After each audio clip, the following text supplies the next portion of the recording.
بسم الله الرحمن الرحيم الحمد لله رب العالمين وصلى الله وسلم وبارك على عبده ورسوله الأمين نبينا محمد وعلى آله وصحبه أجمعين. أما بعد، السلام عليكم ورحمة الله وبركاته.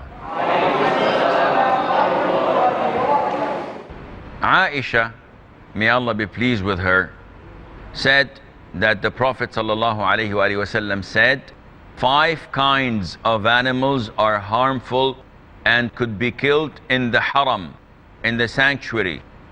These are the crow, the kite, the scorpion, the mouse, and the rabid dog. Muslim said, may Allah have mercy on his soul, in his Sahih, 5 fawasiq, that is the harmful animals to be killed in haram and outside the haram area. In this hadith, we learn that when the Prophet said alayhi salatu wassalam that the game must not be chased in the sanctuary, the animals, the birds that people hunt cannot be frightened, cannot be chased, and cannot be hunted in the haram area. The Prophet is giving us an exception, sallallahu alayhi wa sallam, because people might think that these animals, these harmful creatures must not be killed, and this is not the case. The Prophet is telling us that these 5 creatures can be killed whether you find them in the sanctuary or outside of the haram area. Why? Because of their harm. So the crow is to be killed, and some scholars differed regarding the crow. Is it the crow that attacks the crops, or is it the crow that feeds on dead animals and does harmful things? It appears to be it is the same in both. So if found and it is harmful, it must be killed. The kite is also a different type of bird. It's a sort of a scavenger. And the scorpion we all know, and also the scorpion you can kill it in the sanctuary, but even if you're praying, you must kill it. And the mouse, the Prophet ﷺ instructed us to kill the mice if we see them, and also to kill the rabid dog, the dog that attacks, the dog that is harmful has to be killed. And scholars said anything that is harmful can be killed. So if it's a wolf, if it's a tiger, if it's a lion, it takes the same ruling as the rabid. If it is, let's say, also a snake, can be or must be killed.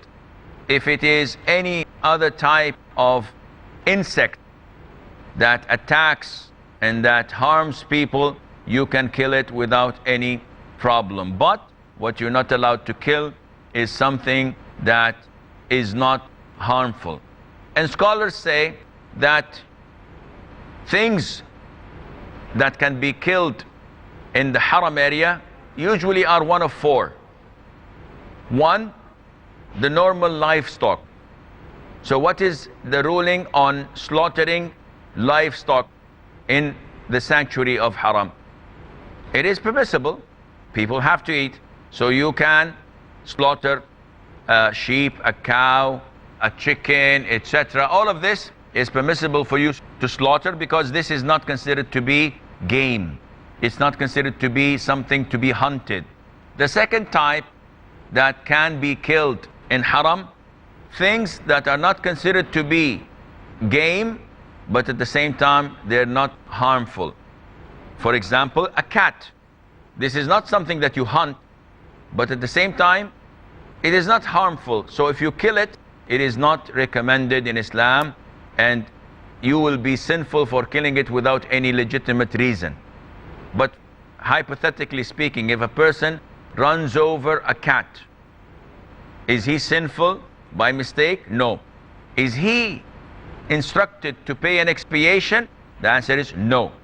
The third type of things to be killed in haram are things that are harmful, like the 5 mentioned earlier, and scholars say that you must kill it and there is no sin in killing it, and there is no expiation as well for killing it.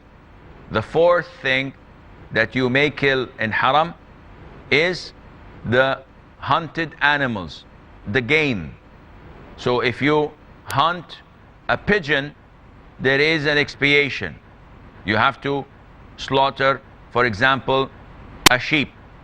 If you kill something that is bigger, for example, if you kill an ostrich, and at the time of the Prophet ﷺ, the Arabian Peninsula was inhabited by ostriches.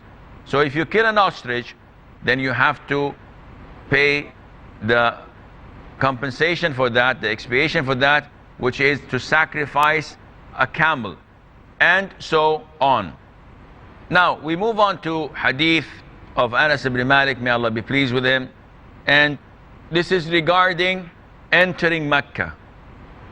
And this hadith was narrated by Anas, and he said that the Prophet ﷺ entered Mecca in the year of the conquest wearing a helmet on his head, and when the Prophet took it off, a person came and said, Ibn Khatal is holding the covering of the Kaaba, meaning that he's taking refuge in the Kaaba. The Prophet said ﷺ, kill him.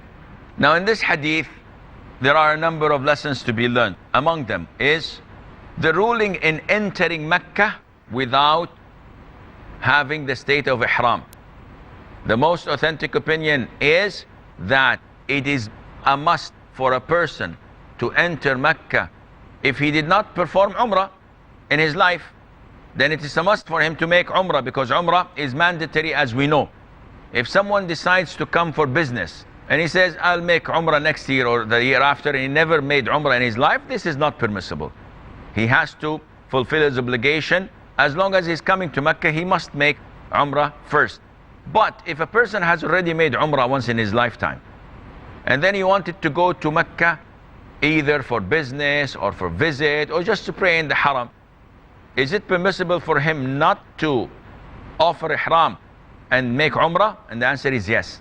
The evidence is this hadith of Anas, that the Prophet entered Mecca alayhi salatu wasalam wearing the helmet, meaning that he was not in the state of ihram, which means that if you have a reason to enter Mecca and you don't want to make ihram, you don't want to offer Umrah, this is permissible.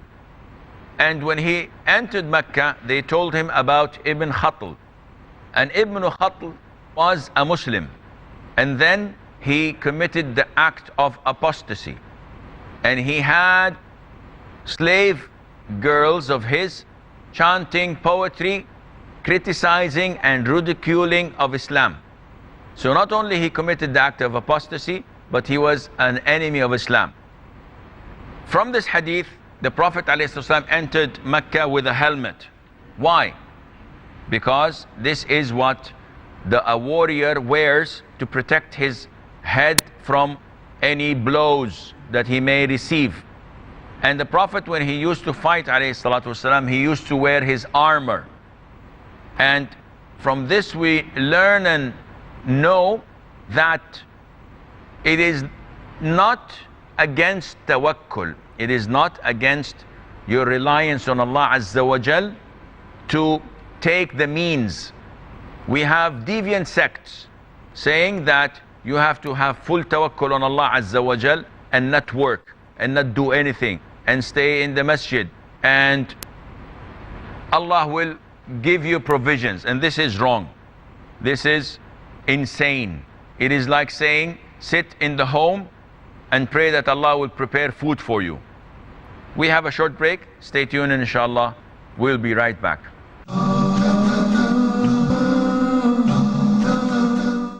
Assalamu alaikum and welcome back.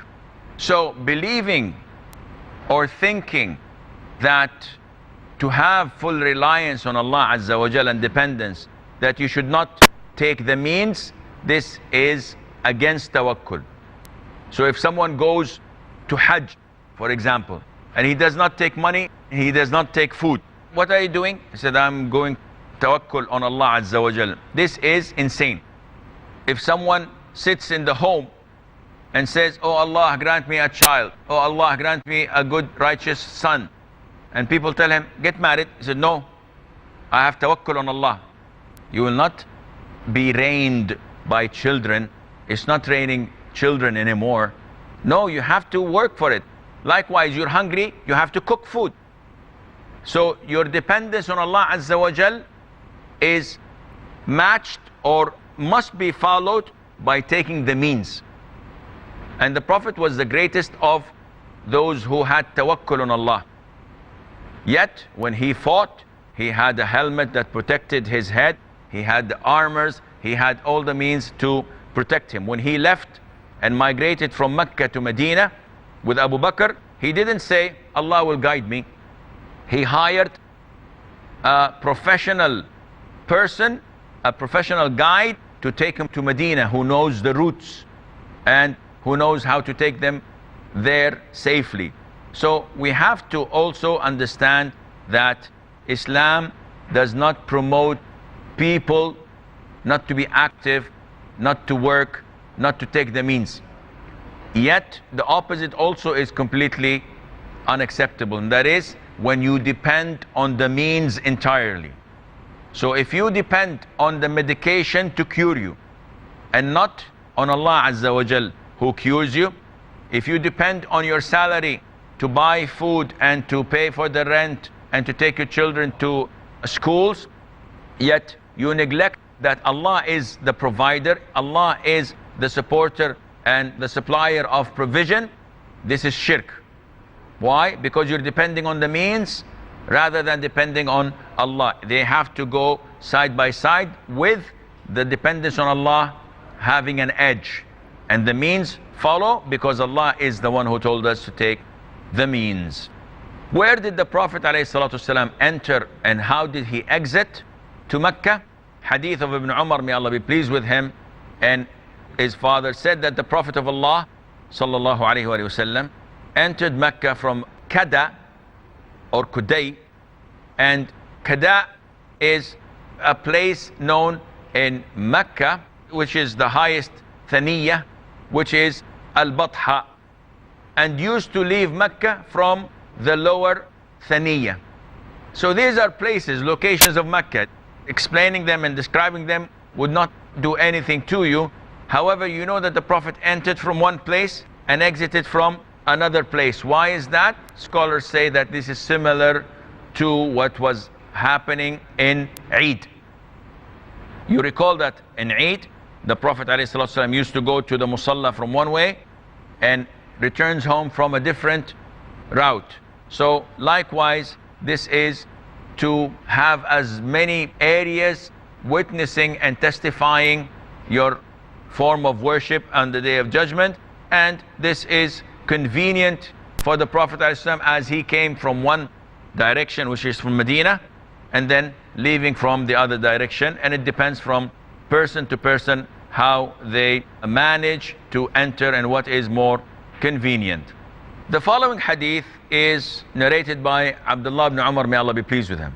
He says that the Prophet ﷺ entered the Kaaba along with Usama ibn Zayd, Uthman ibn Talha, and Bilal, may Allah be pleased with them all, and closed the door. Entered what? Entered the Kaaba. After closing the door, when they opened it, I was the first man to enter. Meaning Abdullah ibn Umar did not go. So he was the first to enter. He asked Bilal, did the Prophet ﷺ pray? Bilal replied, yes, between the two Yemeni pillars. If you go to the Kaaba, you will find that it has only pillars inside. There's nothing in it, as some people think that there is a grave or there's a tomb or there is some sort of structure. No, it is not. And when the Prophet ﷺ entered Al-Kaaba, he went in there with Usama ibn Zayd and Bilal. And when was that? That was on the 10th year of Al-Hijrah, as some scholars say, because Hajj was made mandatory on the 9th year of Al-Hijrah. And the Prophet ﷺ conquered Mecca on the 8th year of Al-Hijrah. So if the Prophet entered it alayhi salatu wasalam in the 8th year of Hijrah, it's a possibility, but there were a lot of statues, a lot of idols, and that is why the Prophet ﷺ did not perform Hajj on the 9th year. He instructed Abu Bakr and Ali to take some people and announce in Mecca that after this year no mushrik will be allowed in, and no person performing Umrah or Hajj is allowed to go in nude, because only the people of Mecca were allowed to make tawaf wearing clothes, wearing their ihram.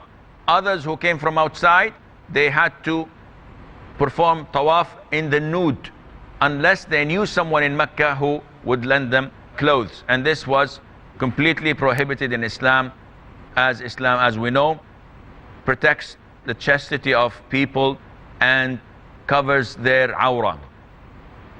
So the Prophet ﷺ entered the Kaaba with Uthman ibn Talha. Who is Uthman ibn Talha? Uthman ibn Talha ibn Shaybah, al-Shaybi. And there, up till today, are the holders of the keys of the Kaaba. So his descendants until today remain, and they are the custodians and the holders of the keys of the Kaaba. The Prophet entered there with Usama ibn Zayd ibn Haritha, may Allah be pleased with him and with his father, and with Uthman ibn Talha and with Bilal. And they closed the door. Now we know that Abdullah ibn Umar is so close to the Prophet, yet it is not a place for people to come in and sit. So he had to have his seclusion there and not to be bothered by other people or other worshippers who wanted to know what is he doing. So once they closed the door and then came out, Abdullah ibn Umar was the first to ask Bilal, and he asked him, did he pray? Because the first thing that someone may think, if we're instructed to face the Qibla, if you're inside, what to do? Which direction should I pray? I'm inside of it. So he asked him, and he said yes. And he pointed to him the place where he prayed. And this is why scholars differed, whether it is permissible to pray in the Kaaba or not. And the answer is definitely yes. And they differed whether it's only voluntary prayer that is permissible, or any prayer, even the mandatory. And the most authentic opinion is even mandatory prayers. And the scholars also differed regarding praying on top of the Kaaba. Is it permissible or not? And they reported a hadith, but this hadith is weak, where they say that Ibn Umar, may Allah be pleased with him, the Prophet forbade praying in a junkyard, in a slaughterhouse, in a graveyard, in the middle of the road, in a Turkish bath, it's like a sauna, and in the places of camels, in the barns of camels, and on top of the Kaaba. But this hadith is not authentic, and therefore scholars said that the most authentic opinion is that praying on top of the Kaaba is permissible. Now this is a hypothetical situation, because who will be able to go on top of the Kaaba except a very few handful of people, usually people who are working in maintenance. You never see people go on top of the Kaaba. Inside the Kaaba, yes. It is possible, if you know someone, to go once they are cleaning the Kaaba, washing the Kaaba, and you know that we wash the Kaaba twice or 3 times a year. So at that time, people may enter the Kaaba, then you can be among those who wash it and enter it. But is it something of importance that you should look up to? No. Is it sunnah to pray in the Kaaba? No, because the companions did not do it. May Allah be pleased with them all. But the Prophet did it, alayhi salatu wasalam. Hence, if you follow that sunnah without any obligations, without needing to pull any strings, then inshallah this is permissible, but there isn't any specific reward for that. Now, from this hadith, we learn how careful were the companions of the Prophet ﷺ to learn his sunnah.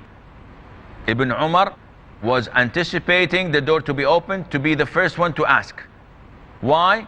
Because we know that Ibn Umar, may Allah be pleased with him, was very careful, was very keen on learning the sunnah of the Prophet ﷺ as much as possible. And also we know that the Prophet ﷺ favored some companions over the others. For example, Zayd ibn Haritha was the adopted son of the Prophet ﷺ until adoption was forbidden in Islam.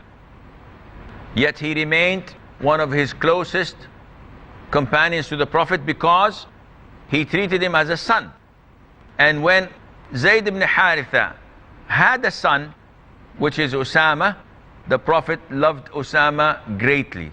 And Usama used to be known as the love of the Prophet ﷺ and the son of his love, because he was like his grandson. Zayd was his adopted son, and then Usama, the son of Zayd, he also loved him a lot, ﷺ, yet his love to him was not a reason to go against the Sharia. And this is something that the Prophet ﷺ would never ever play with. That is why when Usama ibn Zayd went to the Prophet, when a woman from Bani Makhzum was arrested for stealing, and the Prophet sentenced that she must be punished for that, Usama ibn Zayd was approached by her family telling him, please go and talk to the Prophet ﷺ. So when Usama went to the Prophet ﷺ trying to make the sentence a little bit lesser, not to amputate the whole hand, the Prophet was furious and angry. And he said, Usama, are you talking to me in one of the prescribed punishment of Allah Azza wa Jal? By Allah, if Fatima, the daughter of Muhammad, stole something, I would have cut her hand off. And this shows us that when it comes to Islam, when it comes to the laws, nobody is above the law. Not even the daughter of the Prophet alayhi as-salatu was-salam. This is all the time we have. Until we meet next time, fi amanillah. Wassalamu alaikum wa rahmatullahi wa barakatuh.